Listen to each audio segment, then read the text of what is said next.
New questions tonight after a deadly shooting in White Lake Township. Police say a teenager is dead and another is in the hospital after they were shot by a homeowner during an attempted break-in.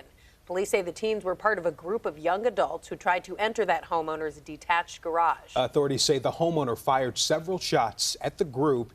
It begs the question, did the homeowner have the right to open fire? CBS News Detroit's Heath Kalb is getting answers for us tonight. Heath, you spoke with a firearms instructor who's also a Washtenaw County Sheriff's deputy. What did he have to say?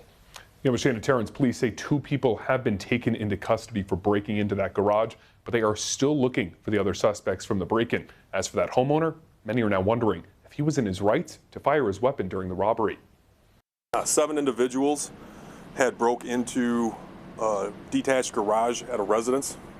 The homeowner was alerted through his surveillance system, at which point the homeowner came out and confronted the individuals. The White Lake Township homeowner eventually shot at the group of young adults who had broken into his garage, with one 17-year-old ultimately succumbing to their injuries.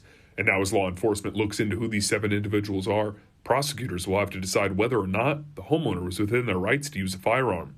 You do have the right to protect your life. And I just hope that it doesn't come to that. I spoke with Thomas Gines, a CPL instructor and deputy with the Washtenaw County Sheriff Department, who says it's important for every gun owner to understand the laws about when you can and cannot legally use your firearm in the state. There's only 4 times in the state of Michigan in which you can legally shoot someone.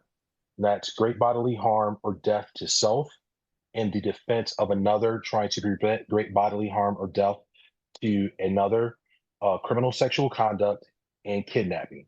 That's it. In Michigan, gun owners are allowed to use force to defend themselves or others if you feel threatened. Gines says it creates a gray area for situations like this one in White Lake Township early Tuesday.